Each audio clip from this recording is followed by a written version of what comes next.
नमस्कार दोस्तों, स्वागत है आपका एक बार फिर से आपके अपने YouTube चैनल प्रेप एकेडमी पर, जहां सफलता ही है।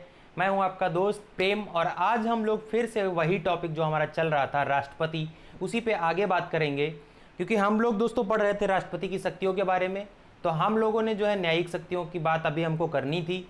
हम लोग अभी पढ़ क्या रहे थे, हम लोग जो वीटो पावर्स हैं राष्ट्रपति की, उन पावर्स के बारे में बात कर रहे थे। तो आपने कौन कौन सी चीज़ें पढ़ी थी? क्वालिफाइड वीटो पढ़ा था आपने, पॉकेट वीटो पढ़ा था और 2 वीटो और पढ़े थे आप लोगों ने। तो आप लोग उन सब चीज़ों का भी रिवीजन कर लीजिएगा, क्योंकि रिवीजन ही है जो आपको सक्सेस दिलाएगी। तो दोस्तों आज चलिए देर ना करते हुए आगे के टॉपिक की बात करते हैं।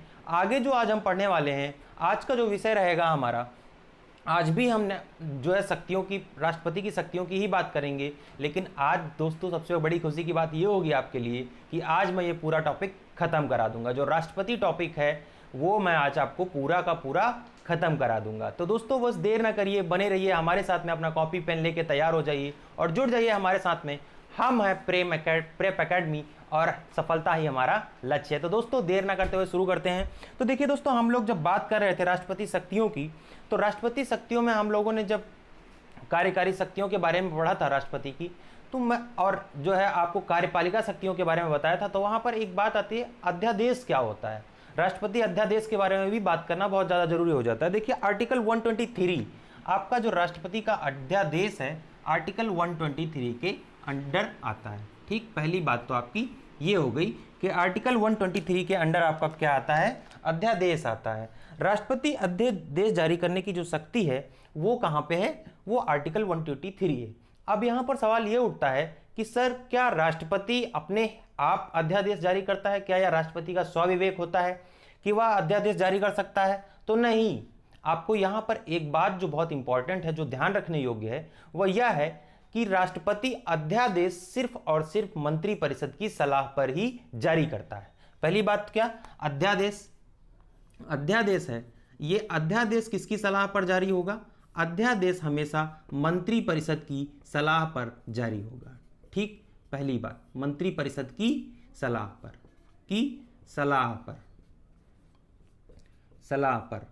ठीक, दूसरी बात,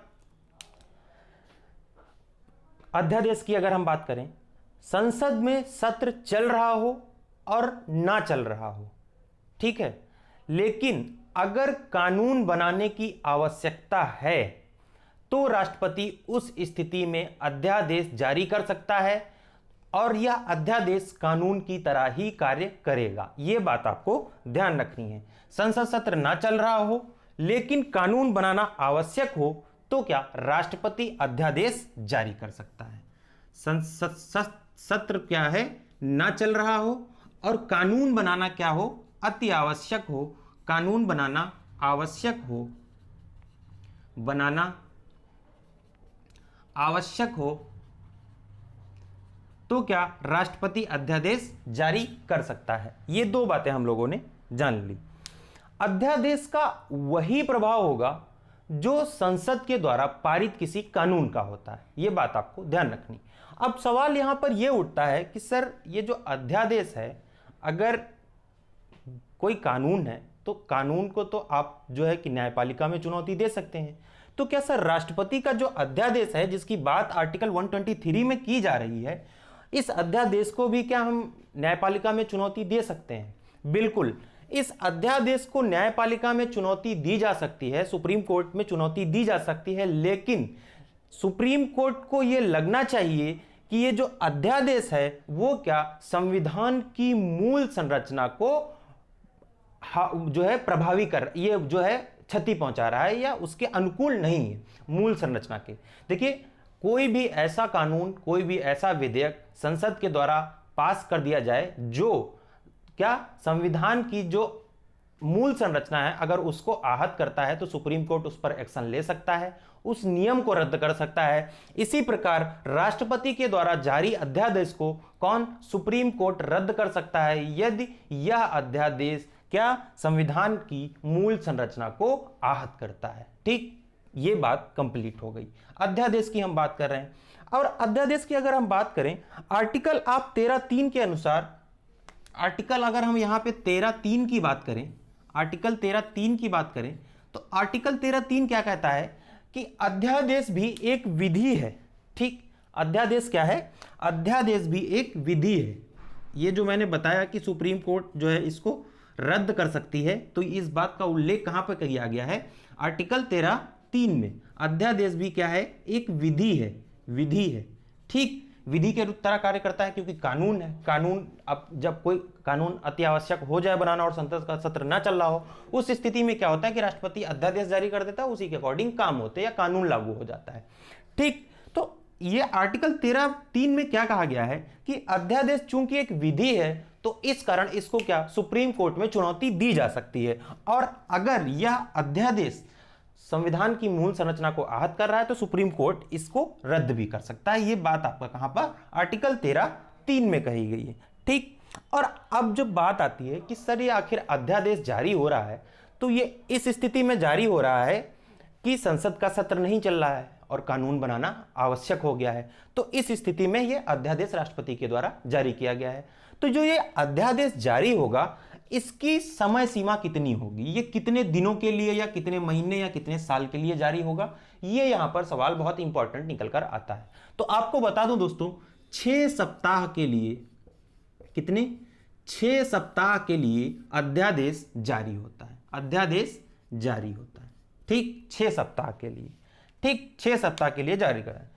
मान लीजिए कि बजट सत्र क्या 1 अप्रैल 2020 से शुरू होता है। ठीक, बजट सत्र 1 अप्रैल 2020 से शुरू होता है, तो इसके 6 सप्ताह बाद, यानी कि कब? 1 जून को क्या अध्यादेश जारी हुआ, तो क्या 15 जुलाई की जो अब ये जो 6 हफ्ते की अवधि है वो कहां से ये शुरू होगी? ये 1 जून से शुरू होगी। ठीक है, फिर क्या होगा? राष्ट्रपति अध्यादेश इसी दौरान वापस ले भी सकता है। ये बात भी आपको ध्यान रखनी है। जो अध्यादेश है इसको राष्ट्रपति चाहे तो वापस भी ले सकता है, इस बात को आपको ध्यान रखना होगा।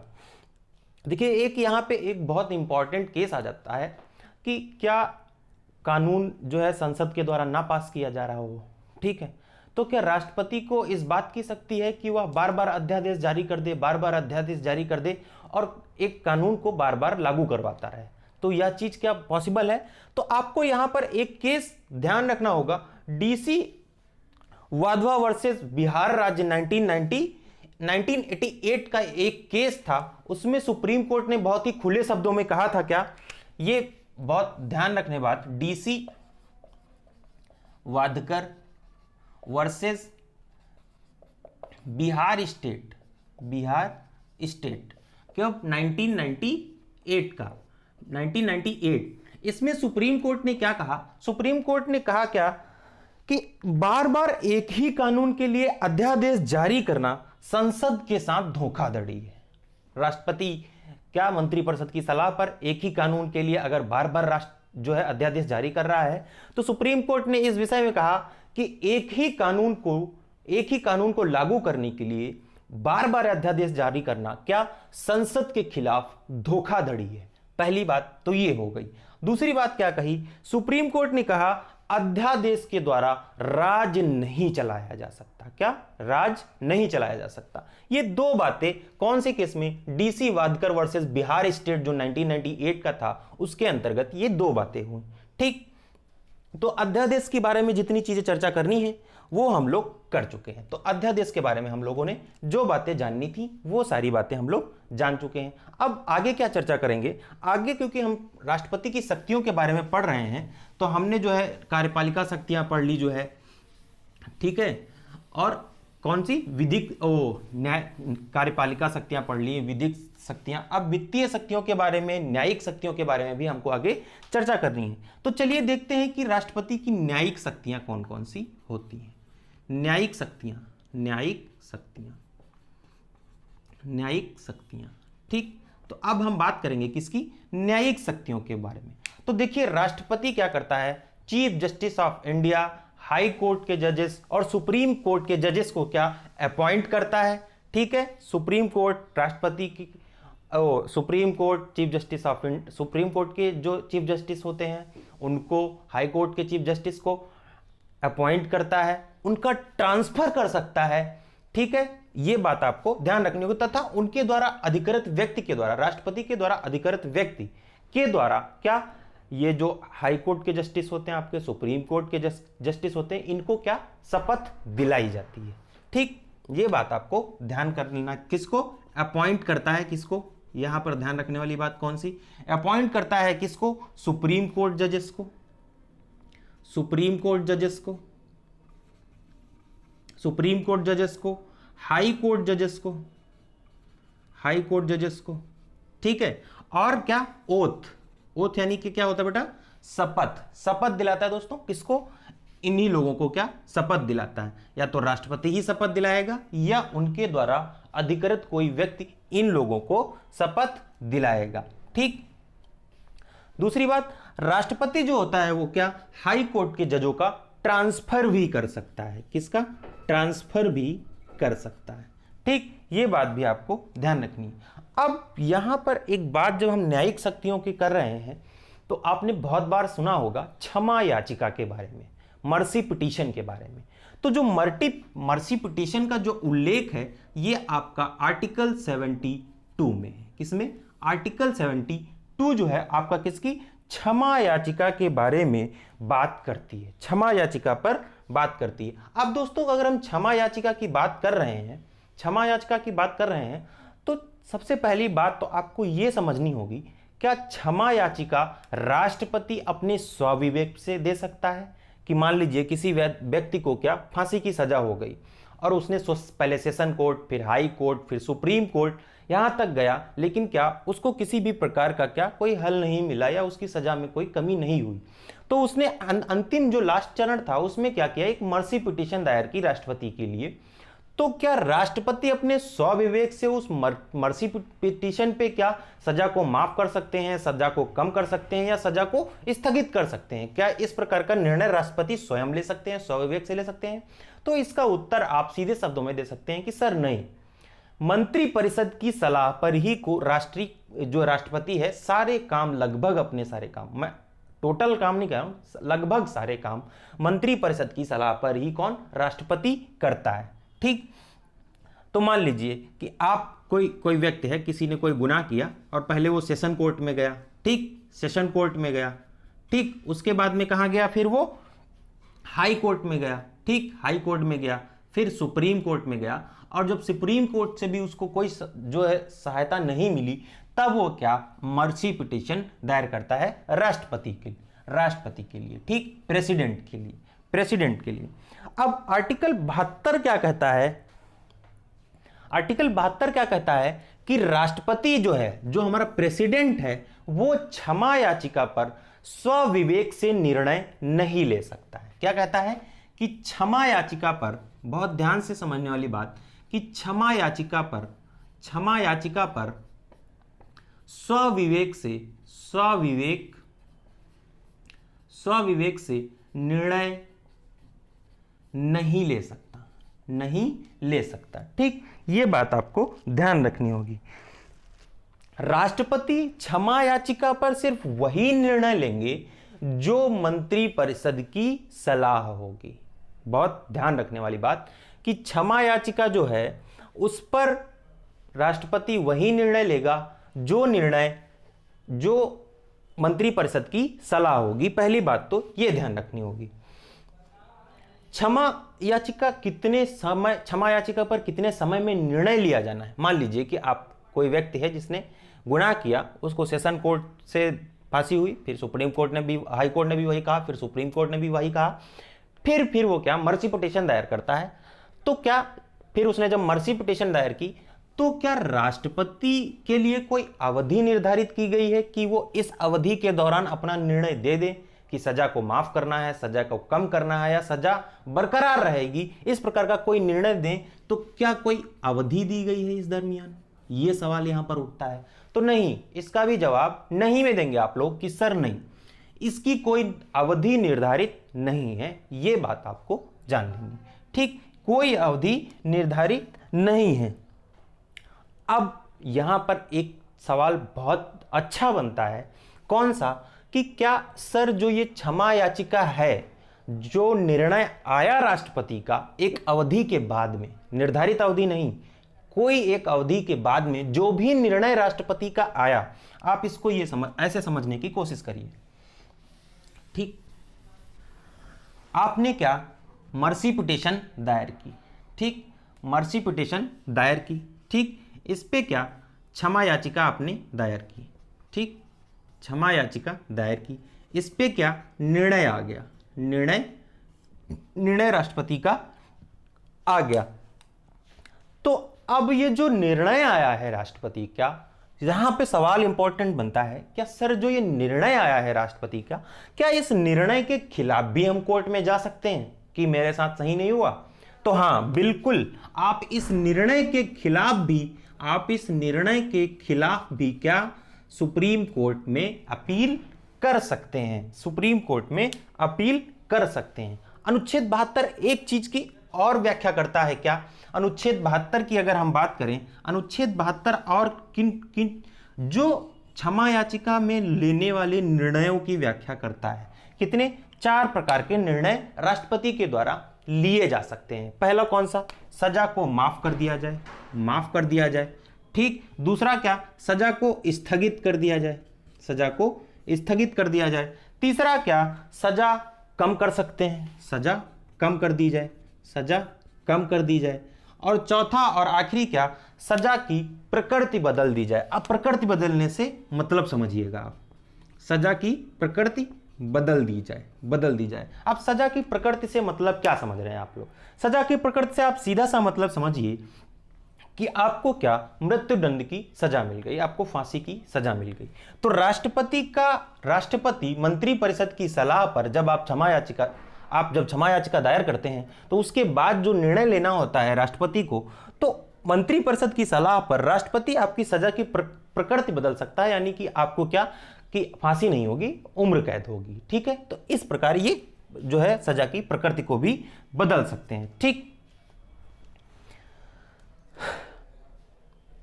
अब अगर बात यहां तक हमने न्यायिक शक्तियों की हम कर रहे हैं, तो न्यायिक शक्तियों में एक चीज आपको एक बात पता होनी चाहिए। ये बात यहां पर आपको क्षमा याचिका वाला पोर्शन समझ में आ गया। और हाँ, अगर वीडियो पसंद आ रहा है तो वीडियो को लाइक कर दीजिए, क्योंकि मेरी आदत नहीं है कि मैं बार बार हाथ जोड़ूं। मैं अगर अच्छा कंटेंट दूंगा, आप खुश होंगे, तो आप जरूरी वीडियो लाइक करेंगे और चैनल को सब्सक्राइब करेंगे। अगर नए हैं चैनल पे, तो चैनल को सब्सक्राइब करके जाइएगा। मैं गारंटी देता हूं आपको वो कंटेंट दूंगा जो पूरे यूट्यूब पे ना मिले। ठीक, तो पहली बात तो ये। अब चलिए बात करते हैं आगे, कि आपने बहुत बार सुना होगा कि क्या, कि राष्ट्रपति क्या जो है क्या, न्यायपालिका से सलाह ले सकता है, सुप्रीम कोर्ट से सलाह ले सकता है। इस स्थिति में संवैधानिक पीठ का गठन किया जाएगा।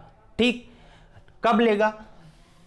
राष्ट्रपति को सलाह देने के लिए किसका गठन किया जाता है? संवैधानिक पीठ का। ठीक, कॉन्स्टिट्यूशनल बेंच का। बहुत ध्यान से सुनिएगा कि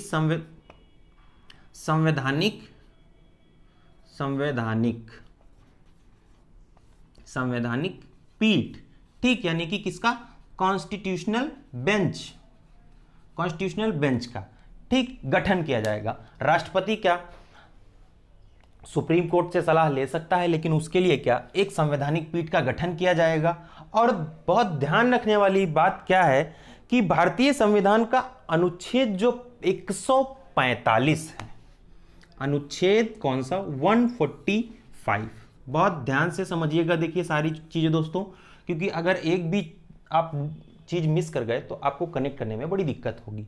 आप सोच रहे होंगे कि सर ये कभी आर्टिकल 123 पढ़ा रहे हैं, कभी आर्टिकल 145 पढ़ा रहे हैं। तो वो इसलिए हो रहा है क्योंकि हम राष्ट्रपति की न्यायिक शक्तियों की बात कर रहे हैं, और जो भी न्यायिक शक्तियां जहां से भी कनेक्ट करती हैं, तो हम उन चीजों को कनेक्ट कर कर पढ़ रहे हैं।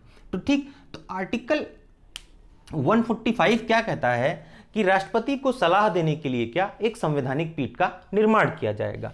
और ये जो कॉन्स्टिट्यूशनल बेंच होगी, ठीक, कॉन्स्टिट्यूशनल बेंच होगी, राष्ट्रपति को जो भी सलाह देगी, मान लीजिए किसी मुद्दे पर राष्ट्रपति को सलाह लेनी है, ठीक है, कोई कानून बनाना है, उस पर क्या, सुप्रीम कोर्ट से किसको, राष्ट्रपति को सलाह लेनी है।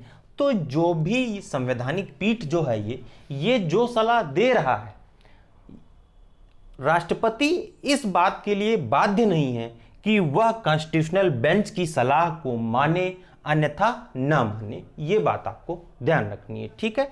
कॉन्स्टिट्यूशनल बेंच के द्वारा दी गई सलाह को राष्ट्रपति स्वीकार करता है अथवा अस्वीकार करता है, यह राष्ट्रपति के स्वविवेक पर निर्भर करता है। माने और चाहे ना माने, अनुच्छेद 145 संवैधानिक पीठ का जो है क्या उल्लेख करता है, और संवैधानिक पीठ में मिनिमम कितने, मिनिमम की बात कर रहा हूं, मिनिमम कितने 5 जजेस होते हैं, मिनिमम 5 जजेस होते हैं। ये बात आपको ध्यान रखनी होगी, ठीक।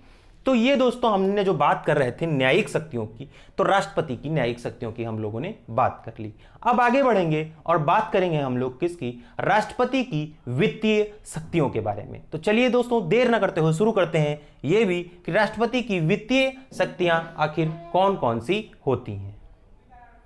तो दोस्तों राष्ट्रपति की वित्तीय शक्तियों की बात करने से पहले हमको कई सारी चीजें हैं जो बहुत ज़्यादा महत्वपूर्ण होती हैं डिस्कस करना। सबसे पहली बात आती है कौन सी, कि धन विधेयक क्या होता है और राष्ट्रपति की उस पर किस प्रकार की शक्ति होती है, इस बात की चर्चा करना बहुत ज़्यादा जरूरी हो जाता है। तो देखिए धन विधेयक जो होता है, संसद में धन विधेयक पेश किया जाता है, आप सभी को पता होगा। तो ये जो धन विधेयक होता है ये राष्ट्रपति की पूर्वानुमति मतलब अनुमति के पश्चात ही क्या संसद में पेश किया जाता है। पहली बात तो ये हो गई, लोकसभा में पेश किया जाता है, ठीक। पहली बात तो ये हो गई। आप इसको इस तरीके से समझने की कोशिश कीजिए कि राष्ट्रपति है, ठीक, राष्ट्रपति हैं, महाराज जी हैं, सॉरी माननीय राष्ट्रपति जी, ठीक, माननीय महामहिम राष्ट्रपति जी, ठीक, आप खुश, राष्ट्रपति जी हैं। राष्ट्रपति क्या करेगा, स्वीकृति देगा किसको, स्वीकृति देगा किसको, धन विधेयक को स्वीकृति देगा। तो वो विधेयक कहां पर लाया जाएगा, लोकसभा में। अब लोकसभा से ये पास होकर कहां जाएगा, लोकसभा से पास होकर कहां जाएगा, तो आप सर बताएंगे कि सर जो है कहां जाएगा, राज्यसभा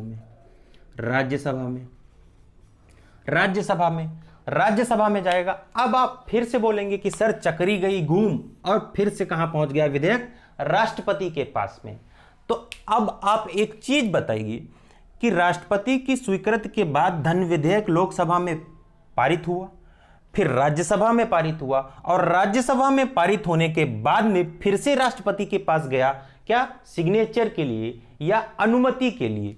तो क्या एक बात बताइए, क्या इस धन विधेयक को राष्ट्रपति अपनी वीटो पावर्स का इस्तेमाल करके क्या इसे रद्द कर सकते हैं, क्या इसे खत्म कर सकते हैं? तो नहीं, राष्ट्रपति स्वीकृति देने से इनकार नहीं कर सकते। धन विधेयक को राष्ट्रपति अपनी स्वीकृति देने से इनकार नहीं कर सकते, क्योंकि क्या, कि राष्ट्रपति की स्वीकृति के बाद ही धन विधेयक लोकसभा में पारित हुआ था। तो यह बात आपको ध्यान रखनी है। और इस बात का उल्लेख कहां, और एक चीज बात और क्या राष्ट्रपति क्या इसको, पहली बात तो क्या, पारित करने से इनकार नहीं कर सकते। पहली बात तो ये हो गई कि पारित करने से इनकार नहीं कर सकते, ठीक, पहली बात। दूसरी बात, आपको यहां पर एक आर्टिकल याद आ रहा होगा, आर्टिकल 111, ठीक, आर्टिकल 111, आर्टिकल 111। आर्टिकल 111 क्या कहता है? आर्टिकल 111 ये बात की व्याख्या करता है कि राष्ट्रपति की स्वीकृति के पश्चात लोकसभा में जो धन विधेयक पारित होता है, उस धन विधेयक को राष्ट्रपति पुनर्विचार के लिए नहीं भेज सकता। तो ये 111 किस बात की उल्लेख करता है कि राष्ट्रपति धन विधेयक को पुनर्विचार के लिए वापस नहीं भेज सकता, पुनर्विचार के लिए भी वापस नहीं भेज सकता। तो ये दो बातें आपको यहां से स्पष्ट हो जानी चाहिए। अब हम वित्तीय शक्तियों की बात कर रहे हैं, जब वित्तीय शक्तियों की बात कर रहे हैं तो हमको यहां निधियों की भी बात करनी पड़ेगी। अब निधि, लड़की नहीं यार, निधियों की भी बात करनी पड़ेगी, ठीक, निधि मतलब लड़की नहीं, हाँ मतलब जेंडर वही कि लड़की नहीं, ठीक, लड़की का चक्कर नहीं है बाबू भैया। तो निधियों की बात करनी पड़ेगी। तो देखिए 3 प्रकार की निधियां होती हैं। कौन कौन सी? संचित निधि, लोक निधि और आकस्मिक निधि। कौन कौन सी? चलिए निधियों की बात कर लेते हैं। कौन कौन सी निधियां होती हैं? निधि कौन कौन सी होती है बेटा? निधि बताओ। पहली कौन कौन सी होती है? संचित निधि, ठीक। दूसरी कौन सी होती है आपकी? दूसरी होती है आपकी लोक निधि, सॉरी माफ कीजिएगा, लोक निधि। और तीसरी और आखिरी कौन सी होती है आपकी? आकस्मिक निधि। तो ये 3 निधियां होती हैं, ठीक। अब जो ये संचित निधि है, इसका पैसा जो भी खर्चा किया जाएगा, निधि मतलब एक कोष कह सकते हैं, कोष जहां पैसा रखा जाता है या जिसके अंडर पैसा रखा जाता है, ठीक। तो ये जो संचित निधि का पैसा है, ये संसद की अनुमति से खर्चा किया जा सकता है। संसद की अनुमति से खर्च किया जा सकता है, ठीक। अब अगर हम यहां पर आकस्मिक निधि की बात करें, क्योंकि हम टॉपिक पढ़ रहे हैं कौन सा? राष्ट्रपति, तो हम जो भी चीजें राष्ट्रपति से कनेक्ट कर रही होंगी उसके बारे में बात करेंगे। चर्चा हम लोक निधि के बारे में भी पढ़ेंगे, लेकिन उससे पहले हमको बात क्या करनी है? आकस्मिक निधि के बारे में, ठीक है। आकस्मिक निधि के बारे में तो देखिए आर्टिकल 267 आर्टिकल 267 बहुत ध्यान से समझने की कोशिश कीजिएगा। आर्टिकल 267, ठीक। आर्टिकल 267 के अनुसार क्या? आकस्मिक निधि का पैसा राष्ट्रपति की अनुमति के बिना नहीं खर्चा किया जा सकता। बहुत ध्यान से समझ लीजिए। आर्टिकल 267 क्या कहता है कि जो आकस्मिक निधि का पैसा है वह राष्ट्रपति की अनुमति के बिना खर्चा नहीं किया जा सकता, ठीक। तो ये क्या समझ लीजिए, आकस्मिक निधि के पापा कौन है? राष्ट्रपति हैं। आकस्मिक निधि के पापा कौन है?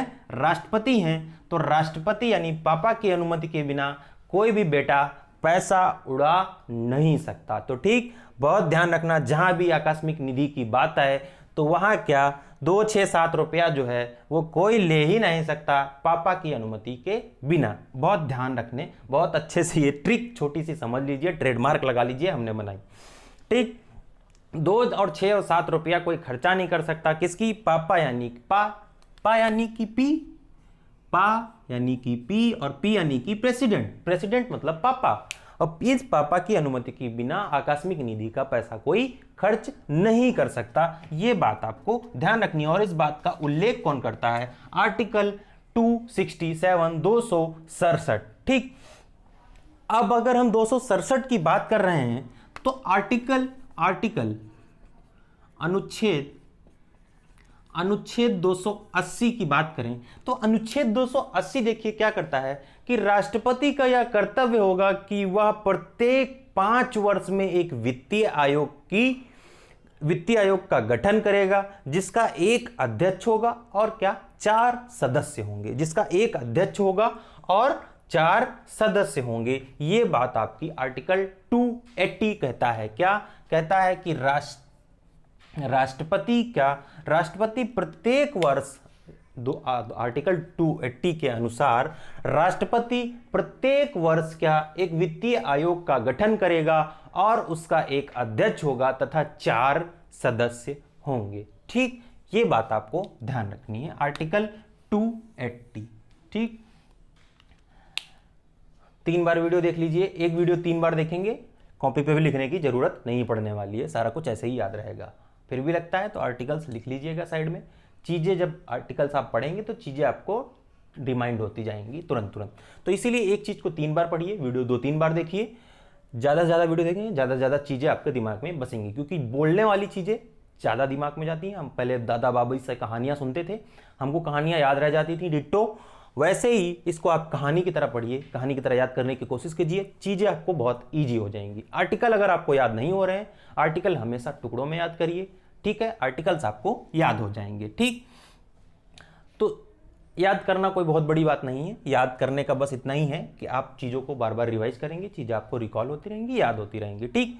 चलिए ज़्यादा बात नहीं करते हैं, आगे 280 की हमने बात कर ली कि 280 क्या कह रहा है हमारा कि राष्ट्रपति 280 के अनुसार राष्ट्रपति क्या करेगा, प्रत्येक 5 वर्ष में एक क्या वित्तीय आयोग का गठन करेगा, जिसका एक अध्यक्ष होगा और 4 सदस्य होंगे। ठीक है, ये बात किसमें, आर्टिकल 280 में कही गई है। अब आर्टिकल 280 की जब हम लोगों ने बात कर ली है, आर्टिकल 280 के बाद में हम लोग जो बात करेंगे वो हम बात करेंगे राष्ट्रपति की कूटनीतिक शक्तियों का। तो देखिए, आप सभी लोगों को पता होगा कि राष्ट्रपति क्या तीनों सेनाओं का सर्वोच्च सेनापति होता है। ठीक, यहीं से ये बात शुरू होगी कूटनीतिक शक्तियों की। ठीक, क्योंकि हम लोग इसमें इसी बात की चर्चा करने वाले हैं। कूटनीति, कूटनीति लिख जाओ हिंदी में, कूटनीतिक शक्तियां, कूटनीतिक शक्तियां। अगर हिंदी में कहीं इधर उधर थोड़ा बहुत व्याकरण की गलती हो जाए तो माफ कीजिएगा, आप अपने हिसाब से समझ लीजिएगा, क्योंकि मैं बोल तो रहा ही हूं। ठीक, कूटनीतिक शक्तियों की बात करें तो आप सभी को पता होगा आर्टिकल 53 अगर हम याद करेंगे तो आर्टिकल 53 क्या कहता है, आर्टिकल 53 क्या कहता है कि राष्ट्रपति क्या तीनों सेनाओं का सर्वोच्च सेनापति होगा या तीनों सेनाओं का प्रमुख होगा। ठीक, क्या जो प्रेसिडेंट होगा आपका, वो प्रेसिडेंट होगा, वो क्या होगा, तीनों सेनाओं का प्रमुख होगा, सेनाओं का प्रमुख होगा, सेनाओं का प्रमुख होगा। ठीक, सेनाएं कितनी हैं, 3। कौन कौन सी, जल सेना, थल सेना और वायु सेना। ठीक है, जल थल वायु, ठीक, जमीन आसमान पानी। ठीक, तो तीनों सेनाओं का जो प्रमुख होगा वो कौन होगा, राष्ट्रपति होगा। और इस बात की व्याख्या कौन करता है, आर्टिकल 53, आर्टिकल 53। और दूसरी बात क्या, दूसरी बात अगर हम कूटनीतिक शक्तियों की बात करें तो राष्ट्रपति क्या करेगा, राजदूतों तथा हाई कमिश्नर्स का, हाई कमिश्नर को नियुक्त करते हैं। अब ये हाई कमिश्नर कौन होते हैं, हाई कमिश्नर कौन होते हैं, ऐसे देश जो कभी गुलाम रहे हैं उनमें जो क्या हाई कमिश्नर्स को नियुक्त करते हैं। राजदूत कौन होते हैं, किसी भी देश में आप जाइए, वहां इंडियन एम्बेसी होगी, वहां का एक राजदूत होगा। ठीक, तो ये बात आपको ध्यान रखनी होगी, किसको, राजदूत, राजदूत। राजदूत से आपको कुछ और याद आ रहा है, राजदूत का नया मॉडल इनफील्ड गाड़ी आई है, मस्त है। ठीक, राजदूत, राजदूत नियुक्त करेंगे। ठीक, ठीक, दूसरी बात क्या, हाई कमिश्नर्स, हाई कमिश्नर्स, ठीक, इनको नियुक्त करेंगे। और तीसरी बात यहां पर क्या होती है, जब भी किसी अन्य देश का कोई राजदूत भारत देश में आएगा तो वो अपना जो पहचान पत्र है वो किसके पास, राष्ट्रपति के पास जमा कराता है। ये बात आपको बहुत जरूरी और जनरल नॉलेज की सी बात है। छोटी सी बात आपको ध्यान रखनी है क्या, कि जब भी मान लीजिए कोई व्यक्ति है जो दूसरे देश से भारत में आ रहा है या अन्य देश से भारत में आएगा, तो वो क्या करेगा, वो उस देश का राजदूत होना चाहिए। वो क्या करेगा कि जो अपना आईडी कार्ड है, जो अपना पहचान पत्र है, वो किसके पास, राष्ट्रपति के पास में सबमिट करेगा। ठीक, ये हो गई राष्ट्रपति की कूटनीतिक शक्तियों के बारे में। अब आपका जो बहुत महत्वपूर्ण विषय है आज का, जो महत्वपूर्ण, जो मेरा बहुत देर से मन कर रहा है कि मैं जितनी जल्दी हो सके उसको पढ़ा पाऊं। ठीक, तो आज का जो सबसे मुख्य विषय है, जो आज का जो सबसे इंपॉर्टेंट टॉपिक है, आप इसको जो है डबल स्टार करके मार्क कर लीजिएगा, क्योंकि आप जब डबल स्टार यहां लगाएंगे तो डबल स्टार आपके कंधे पर भी आ सकते हैं। ठीक है, डबल स्टार आपके कंधे पर भी आ सकते हैं, ये बात आप ध्यान रखिए। अगर यहाँ पे ट्रिपल लगा लेंगे, बहुत ज़्यादा इंपॉर्टेंट बनाए, तो आपके कंधे पे 3 स्टार भी आ सकते हैं। तो चलिए इस 3 स्टार की हम बात करते हैं। तो 3 स्टार में बात जब किसकी होगी, आपको बहुत ध्यान से समझना होगा यहाँ पर किसको, अनुच्छेद, अनुच्छेद। आप खुद ही समझ गए होंगे कि मैं अब आगे क्या पढ़ाने वाला हूँ। अब आप खुद समझने की कोशिश कीजिए। आप मुझे बताइए कि अनुच्छेद 356 में क्या है। 2-3 मिनट समय ले लीजिए, वीडियो स्टॉप कर दीजिए, तब तक वीडियो को लाइक कर दीजिए और चैनल को सब्सक्राइब कर दीजिए। तो आर्टिकल जो 356 है वह राष्ट्रपति शासन की बात करता है। राष्ट्रपति शासन की बात करता है, राष्ट्रपति शासन की बात करता है। अब राष्ट्रपति शासन क्या होता है, पहला सवाल, होता क्या है, ठीक, क्यों है, क्यों है? ये दो सवाल बहुत ज़्यादा इंपॉर्टेंट बनते हैं यहाँ पर। राष्ट्रपति शासन क्या होता है? मान लीजिए आप किसी देश के चीफ मिनिस्टर हैं, जो कि आप नहीं हैं, ठीक। आप किसी देश के चीफ मिनिस्टर हैं, आप किसी राज्य के चीफ मिनिस्टर हैं और उस राज्य का संवैधानिक तंत्र फेल हो जाता है, ठीक। तो आपको बहुत अच्छे से पता है कि हर राज्य में राष्ट्रपति के द्वारा एक राज्यपाल मंत्रिपरिषद की सलाह पर नियुक्त किया जाता है। और ये किस आर्टिकल में, ये आप मुझे जरूर बताइएगा कमेंट में करके, ठीक। तो पहली बात क्या कि अगर हम बात करें, है क्या कि जब सारे कानून राष्ट्रपति के हिसाब से किसी राज्य के चलने लग जाते हैं, तो क्या जो सत्ता है, जो कानून बनाने की शक्ति है, जो वहाँ के कार्यों की शक्ति है, वो किसके पास आ जाती है? राष्ट्रपति के पास आ जाए अगर किसी स्टेट की, तो उसको क्या कहते हैं? राष्ट्रपति शासन कहते हैं। और राष्ट्रपति शासन लगता क्यों है? लगता क्यों है? ये सबसे इंपॉर्टेंट सवाल। लगता क्यों है? जब भी किसी राज्य में संवैधानिक तंत्र फेल हो जाता है, क्या हो जाता है पप्पू? फेल हो जाता है, फेल हो जाता है। संवैधानिक तंत्र यानी कि क्या? कॉन्स्टिट्यूशनल सिस्टम फेल हो जाता है। संवैधानिक तंत्र से मतलब समझिए आप, संवैधानिक तंत्र फेल होने का मतलब क्या है?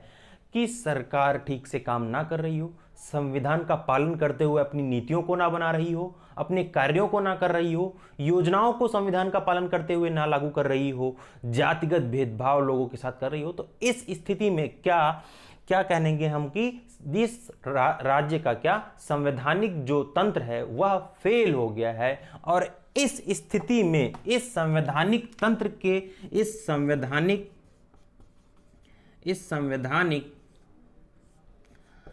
तंत्र के फेल हो जाने से क्या? राष्ट्रपति शासन लगाया जाता है। तो क्यों का भी जवाब आप लोग को मिल गया। अच्छा, अब एक बात बताइए, तो यहां पर बहुत इंपॉर्टेंट जो कॉन्सेप्ट है वो समझने की जरूरत है कि क्या राष्ट्रपति को टीवी पे देख के पता चल जाता है कि इस देश में इस राज्य में जो है क्या संवैधानिक तंत्र फेल हो गया है, या क्या किस प्रकार से जो है इस बात की सूचना मिलती है कि इस राज्य में क्या संवैधानिक तंत्र फेल हो गया है? इस बात की सूचना जो है राष्ट्रपति को किस प्रकार से मिलती है?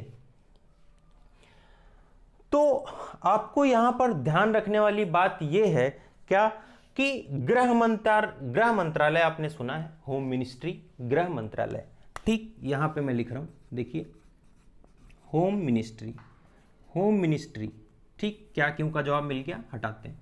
होम मिनिस्ट्री बहुत ध्यान से समझिएगा दोस्तों, क्योंकि ये ऐसे टॉपिक्स हैं जो इनसे क्वेश्चंस बहुत ज़्यादा एग्जाम्स में उठते रहते हैं। वनडे में तो खासकर एक आधा सवाल उठा देते हैं इसमें से। तो होम मिनिस्ट्री जो है क्या है? होम मिनिस्ट्री का एक विभाग है, कौन सा? State department. होम मिनिस्ट्री का एक विभाग है, कौन सा? State department. स्टेट डिपार्टमेंट यानी कि हम उसको क्या कह सकते हैं हिंदी में? राज्य विभाग, ठीक। राज्य विभाग है। तो राज्य विभाग को क्या अब आपको ये यहां पर एक चीज और स्पष्ट करनी जरूरी पता होनी चाहिए कि क्या हर राज्य का एक राज्यपाल होता है। तो होम मिनिस्ट्री यानी कि क्या? गृह मंत्रालय के राज्य विभाग को कौन? हर राज्य का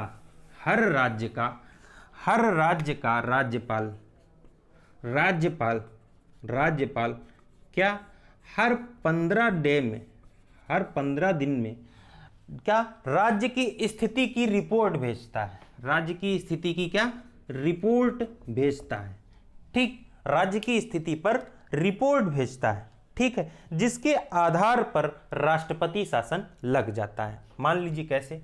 होम मिनिस्ट्री का स्टेट डिपार्टमेंट जो राज्य विभाग है, राज्य विभाग को हर 15 दिन में किसी भी राज्य का, मान लीजिए आप उत्तर प्रदेश के हैं तो उत्तर प्रदेश की राज्यपाल इस समय आनंदीबेन पटेल, अगर आनंदीबेन पटेल इस बात की व्याख्या करते हुए अपनी रिपोर्ट में राष्ट्रपति को यह रिपोर्ट भेज दें कि इस राज्य में क्या संवैधानिक तंत्र पूरी तरीके से फेल हो जा रहा है, संवैधानिक कार्यों में अनियमितताएं हैं और संवैधानिक कार्य को ठीक से नहीं किया जा रहा है या योजनाओं को ठीक से लागू नहीं किया जा रहा है, तो इस स्थिति में क्या ये रिपोर्ट भेजे किसको? प्रेसिडेंट को। ये रिपोर्ट कहाँ आएगी? स्टेट विभाग में, और स्टेट विभाग से कहाँ जाएगी? राष्ट्रपति यानी कि पापा के पास, ठीक, राष्ट्रपति के पास। तो क्या फिर क्या होगा? कि राष्ट्रपति शासन उस राज्य में लग जाएगा। ठीक, लेकिन अब यहाँ पर बात बहुत इंपॉर्टेंट होती है कि ये जो रिपोर्ट है राज्य के मामले में, जो ये रिपोर्ट राज्यपाल के द्वारा हर 15 दिन में स्टेट डिपार्टमेंट को भेजी जा रही है, तो क्या राष्ट्रपति शासन लगने का आधार है यह रिपोर्ट? क्या इसी के आधार पर राष्ट्रपति को शासन को लगाया जा सकता है? तो नहीं, इसका जवाब ना में होगा कि ये जो रिपोर्ट जो हर 15 दिन में सबमिट की जा रही है, ये राष्ट्रपति शासन लगने का आधार नहीं है। तो राष्ट्रपति शासन लगने का आधार क्या है, बताइए बताइए, आधार क्या है? ये सवाल आपके लिए कमेंट बॉक्स में, ठीक, क्योंकि हमारा गला रहा है सूख, हम नहीं बताएंगे, अब आप बताएंगे। ठीक, तो आप ये बताइए कि राष्ट्रपति शासन लगने का आखिर आधार क्या होता है। पहली बात तो ये कि राष्ट्रपति शासन लगेगा भी तो उसमें भी मंत्रिपरिषद की सलाह होगी। ठीक है, ठीक, तो राष्ट्रपति शासन लगने से होगा क्या, यहां पर ये सवाल भी आपके लिए इंपॉर्टेंट बन जाता है। ठीक, क्या होगा राष्ट्रपति शासन लगने से? मान लीजिए उत्तर प्रदेश में राष्ट्रपति शासन लग जाए तो क्या होगा? राष्ट्रपति शासन अगर लग जाए तो क्या होगा? पहली बात तो राज्य की सरकार जो होगी उसको हटा दिया जाएगा।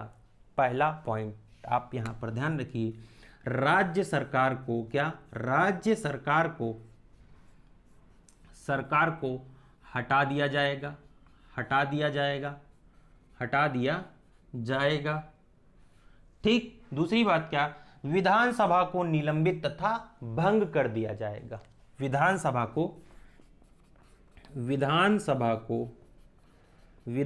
को क्या किया जाएगा? निलंबित कर दिया जाएगा और क्या, भंग भी कर दिया जाएगा। ठीक, दूसरी बात, ऐसे जो भी राज्य होंगे जहां पर क्या राष्ट्रपति शासन लागू होगा, उन राज्यों के लिए जो कानून बनाने की शक्ति होगी वो किसके पास होगी? संसद के पास में होगी। कानून कौन बनाएगा फिर इन राज्यों के? तो आपका जवाब क्या होना चाहिए कि संसद सर जो है ऐसे राज्यों के मामले में कानून बनाता है। तो ये तीन महत्वपूर्ण बातें आपको याद रखनी है कि जब राष्ट्रपति शासन लग जाता है तो उसका प्रभाव जो है वो राज्य पर क्या पड़ता है। पहली बात तो क्या, राज्य सरकार को हटा दिया जाता है। दूसरी बात क्या, विधानसभा को भंग कर दिया जाता है, निलंबित कर दिया जाता है। और इन राज्यों में जो कानून बनाने का अधिकार होता है वो किसके पास में होता है? संसद के पास में होता है। जब हम आर्टिकल जो है 356 की बात कर रहे हैं तो 355 को हम कैसे छोड़ दें? 355 को हम कैसे छोड़ दें? तो आर्टिकल 355 जो क्या कहता है, आर्टिकल 355 इस बात की व्याख्या करता है कि संघ सरकार का यह कर्तव्य होगा कि वह हर राज्य का बाह्य आक्रमण से रक्षा करे। क्या? हर राज्य की बाह्य आक्रमण से रक्षा करे। क्या उल्लेख करता है? हर राज्य की बाह्य आक्रमण, बाह्य यानी क्या? एक्सटर्नल अटैक, ठीक, एक्सटर्नल अटैक, बाह्य आक्रमण से रक्षा करे। ठीक, सभी राज्यों में आंतरिक शांति बनाए रखे। ठीक, दूसरी बात की क्या व्याख्या करता है? सभी राज्यों में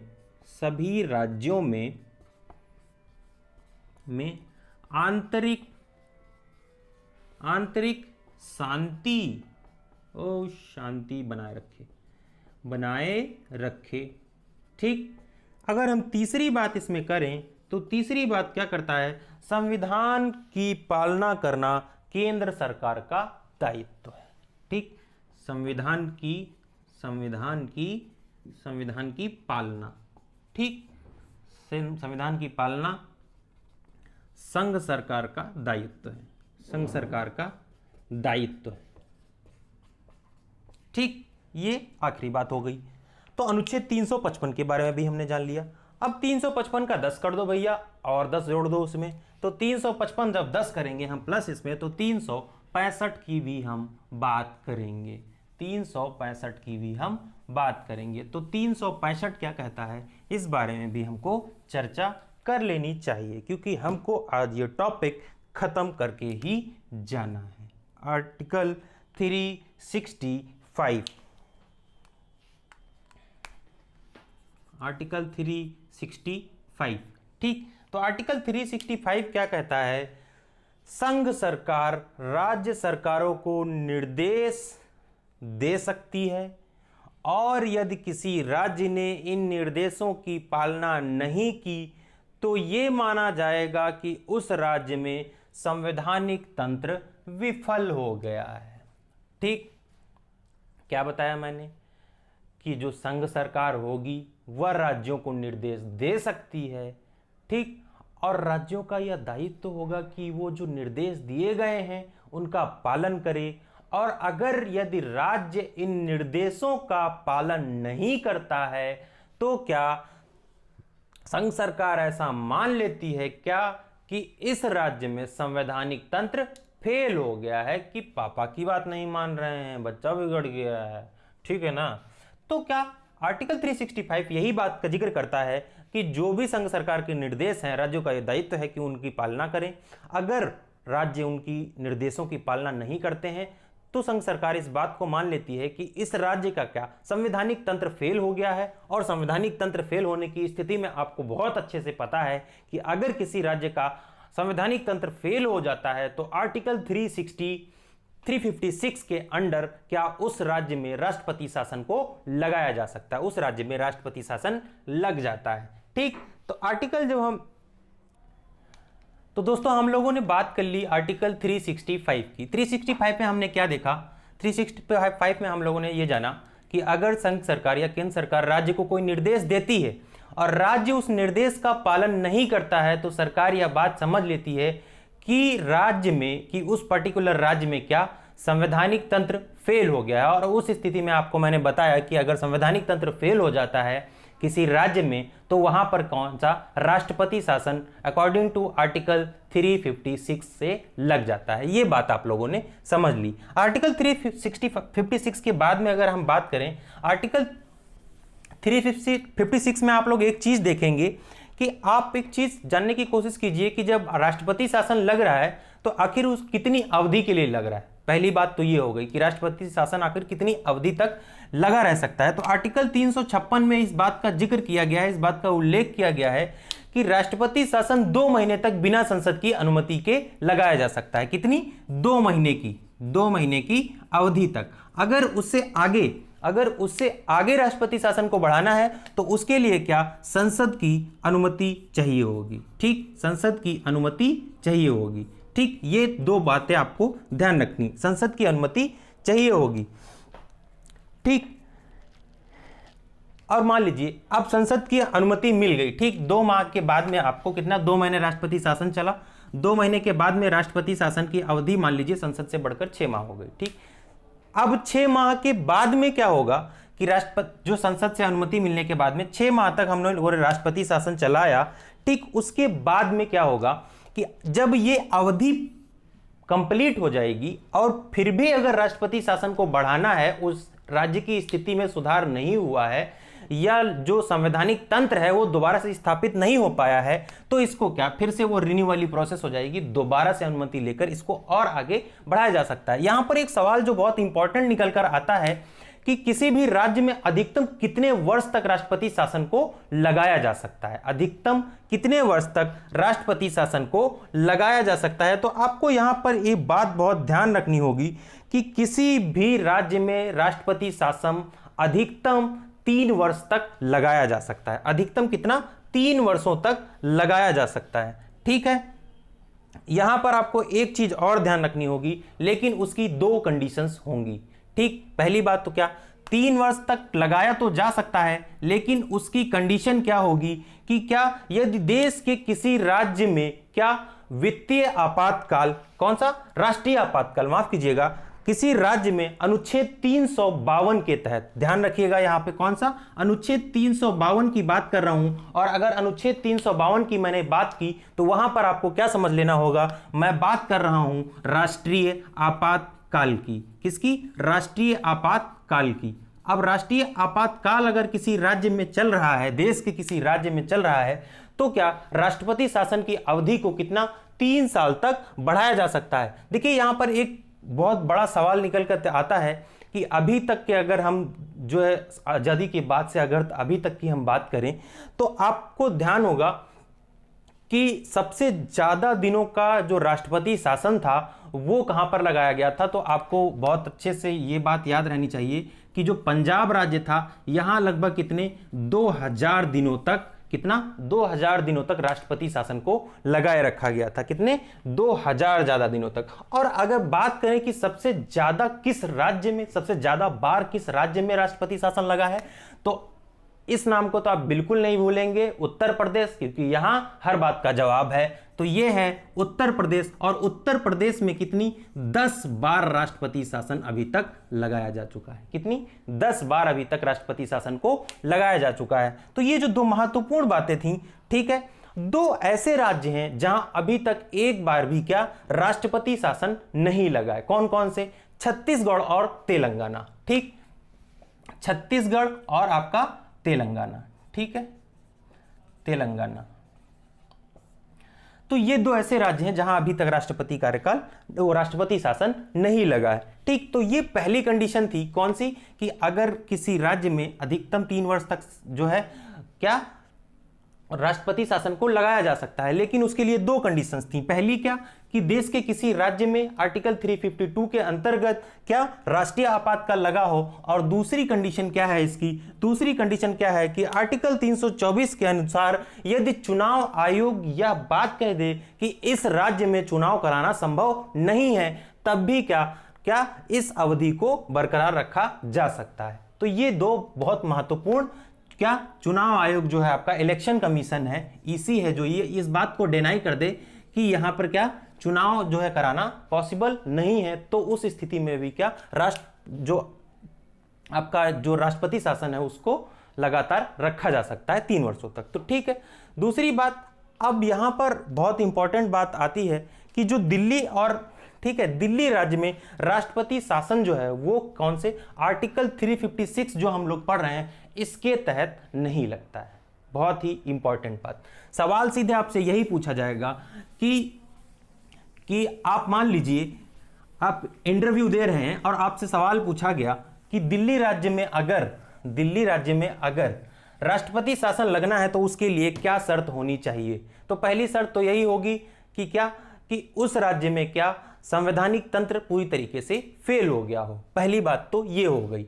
दूसरी बात क्या, हम इस बात को ध्यान रखेंगे कि जो दिल्ली में जो राष्ट्रपति शासन लगेगा वो आर्टिकल 356 के अंतर्गत नहीं लगेगा।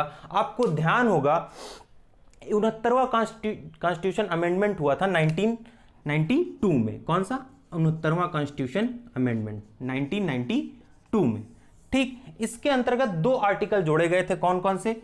239AA और 239AB, दो आर्टिकल्स ये जोड़े गए थे।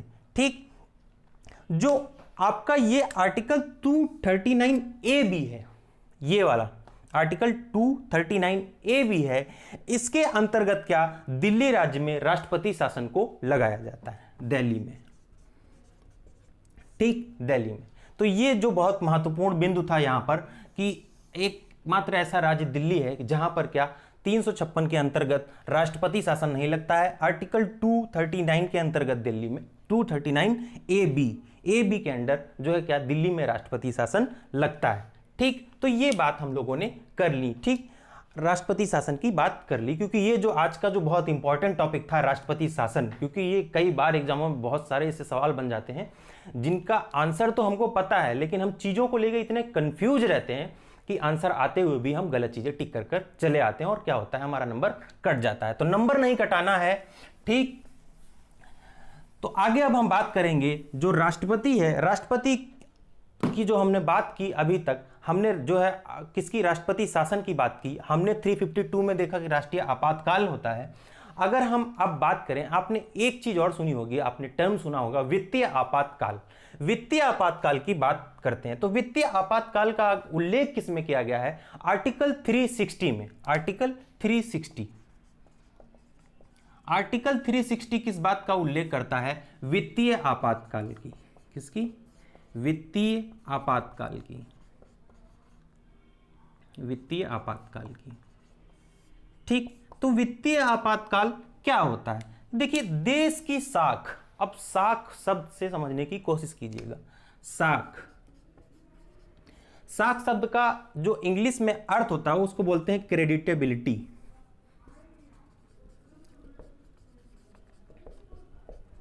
क्रेडिटेबिलिटी, ठीक। साख को किसी प्रकार का खतरा है तो ऐसी स्थिति में वित्तीय आपातकाल क्या लग सकता है। साख मतलब समझ रहे हैं कि देश की जो क्रेडिटेबिलिटी है, अगर उसको किसी प्रकार का भी खतरा है तो क्या उस स्थिति में कौन सा वित्तीय आपातकाल लगाया जा सकता है। और अगर हम वित्तीय आपातकाल की बात कर रहे हैं तो यहां पे आपको यह चीज बहुत इंपॉर्टेंट याद रखनी है कि वित्तीय आपातकाल कहां पर आपका आर्टिकल 360 में। आर्टिकल 360 के बाद अगर हम बात करें, आर्टिकल 360 की बात करें अगर हम, तो क्या पहली बात, जैसे जब हम राष्ट्रपति शासन की बात कर रहे हैं तो हम 2 महीने क्या बिना संसद की अनुमति के भी राष्ट्रपति शासन को लागू रख सकते हैं। सेम प्रोसीजर यहां पे भी है कि बिना संसद की अनुमति के 2 महीने तक हम इसको लागू रख सकते हैं। अगर उसके आगे जो है वित्तीय आपातकाल लागू रखना है तो क्या होगा, संसद की जो है वो अनुमति लेनी पड़ेगी और संसद जो है इसकी क्या जो अवधि है वो निर्धारित करेगी। ठीक, तो ये बात आपको ध्यान रखनी है। तीसरी पॉइंट अगर हम बात करें अगर हम वित्तीय आपातकाल के बारे में, तो जब भी वित्तीय आपातकाल देश में लगेगा तो उसमें क्या होगा कि जो आपके चीफ जस्टिस हैं उन लोगों की क्या जो पेमेंट है या कह लीजिए कि वेतन में कमी की जा सकती है वित्तीय आपातकाल के दौरान। ठीक है, और जो राज्य सरकार के बजट होंगे, जितने भी राज्य सरकार के बजट होंगे वो कौन, केंद्र सरकार की अनुमति से ही लागू होंगे। अगर देश में वित्तीय आपातकाल चल रहा है तो राज्य सरकार के जितने भी बजट होंगे वो केंद्र सरकार की सहमति से ही लागू होंगे। तो दोस्तों, आज का जो ये टॉपिक था राष्ट्रपति के बारे में जो हम लोग डिस्कस कर रहे थे, कई सारी चीजें हम लोगों ने डिस्कस की। जितना हो सकता था मैंने अपना 100% देकर आपको चीजें समझाने की कोशिश की और मैं ये आशा करता हूं कि आपने अपना 100% देकर उन चीजों को समझने की कोशिश की होगी। ऐसा कोई भी लूप होल्स नहीं छोड़ता हूं मैं कि आपको किताब खोलने की जरूरत पड़ जाए, बिल्कुल भी नहीं पड़ेगी। इतना पढ़कर आप अगर एग्जाम में जाएंगे और इनसे अगर कोई भी क्वेश्चन उठता है तो आप 100% मान के चलिए कि अगर आपने ध्यान से एक बार चीज़ों को रिवाइज किया है जो भी मैंने पढ़ाया है तो आप जरूर ही 100% वो क्वेश्चन को टिक कर कर आएंगे। तो दोस्तों, मिलेंगे हम एक बार फिर से आप लोगों के साथ में जुड़ने की कोशिश करेंगे अगली वीडियो में। तब तक के लिए बने रहिए हमारे साथ आपके अपने YouTube चैनल प्रेप एकेडमी पर, जहां सफलता ही हमारा लक्ष्य है। धन्यवाद। जय हिंद, जय भारत।